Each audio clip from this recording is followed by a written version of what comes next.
पप्पा, मला फोन नको. का ग, काय झालं? अहो यात काय आहे पप्पा, सांगा बघूया.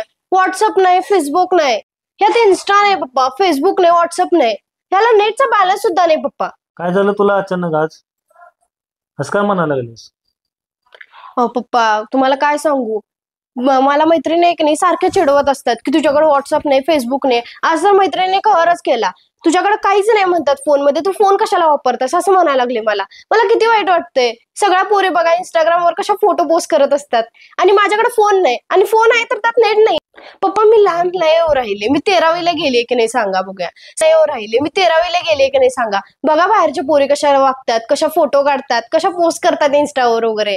आणि तुम्ही मला लहान असल्यागत कॉलेजमध्ये गेला की फोन करायचा, घरी येताना फोन करायचा. मला वैताग आलाय पप्पा ह्याचा. या काय फोन मध्ये सांगा, फक्त कॉलेज शिवाय. श्रद्धा, जरा इथे ये बाळा, इथं बस, ये इकडं.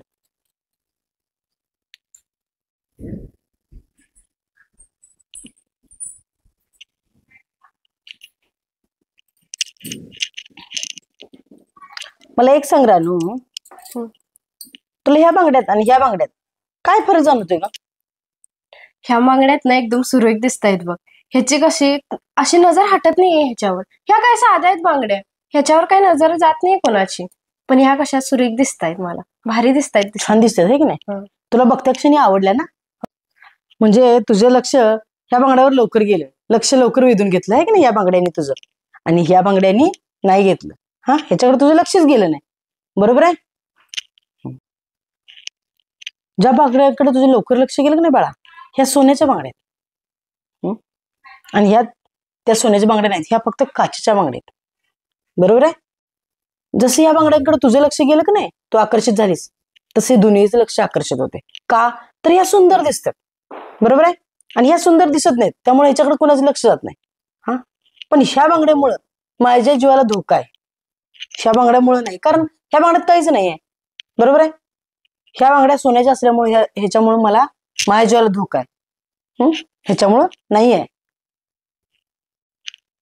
हा झगमगाट आहे ना, हा क्षणिक आनंद आहे, आणि हा साधेपणा आहे ना, हा कायमस्वरूपी तुझ्यासोबत राहणार आहे बाळा. ह्यातनं तुला काय समजलं? ह्यातून मला हे समजलं मम्मी, की हा जो झगमगाट आहे ना, हे सगळ्यांचं लक्ष वेधून घेतो, आणि ह्याच्यापासून आहे ना आपल्याला धोका आहे. पण तो जसं साधेपणा आहे ना, त्यापासून आपल्याला काही धोका नाही, कारण की कोणाचं लक्ष त्याच्याकडे जातच नाही. बरोबर आहे बाळा, आता कसं बोललीस? ह्या इंटरनेटच्या दुनियेत ना बाळा, हे इन्स्टा, फेसबुक, नेट, स्नॅपचॅट आणि काहीतरी ऍप असतील तुमचे, पण त्या ऍपच्या माध्यमातून तुम्ही तुमची स्वतःची माहिती म्हणा, फोटो म्हणा, तुम्ही त्यात टाकताय, स्टोऱ्या लावताय, फोटो काढताय, परत त्यात तुमचे फ्रेंड सर्कल वाढतंय, तुमचं फ्रेंड तुम्ही जोडता नवीन. त्यांच्यासोबत तुम्ही बोलता, आणि तुमचं जनरेशन असं आहे की त्यांच्यासोबत तुम्हाला गप्पा मारू वाटतात. मग तुम्ही गप्पा मारता, त्यांच्यासोबत बोलता, त्यात वाढीचार होतो. तुम्हाला ते भारी वाटतं त्यावेळेस, पण त्याचा परिणाम हा नंतर भोगावा लागतो. दोस्तीचं रूपांतर प्रेमात होतं, आणि नंतर मग प्रेमाशिवाय तुम्हाला दुसरं काही सुचत नाही. मग त्यातनं पळून जाणं, आत्महत्या करणं, बलात्काराची प्रकरणं भरपूर झालेली आहेत आपल्या इथं. त्यामुळे मोबाईल हा जेवढा चांगला आहे ना, तेवढा वाईट आहे बाळा. त्यामुळे शक्यतो होता होईल तेवढं आपण नेटपासून लांब राहावं. नेट वापरावं, पण केवढं वापरावं, आपल्याला आपल्या शिक्षणासाठी जेवढा त्याचा उपयोग आहे ना तेवढंच वापरावं.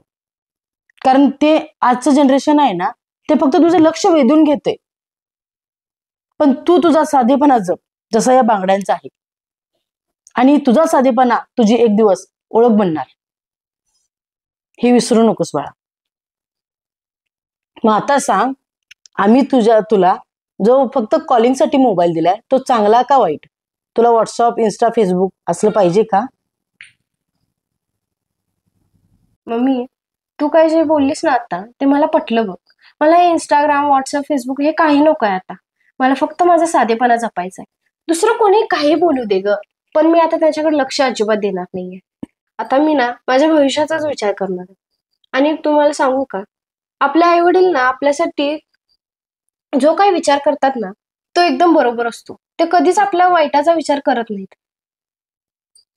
हे मला आता पटले. मी ना आता माझ्या फक्त भविष्याचा विचार करणार आहे. आणि एक सांगू का, आपले आई वडील आहेत ना, आपल्यासाठी जो काही निर्णय घेतात ना, तो एकदम बरोबर असतो. आपले आई वडील आपल्या मुलांचा कधीही वाईट विचार करणार नाहीत, हे मला कळलंय आता.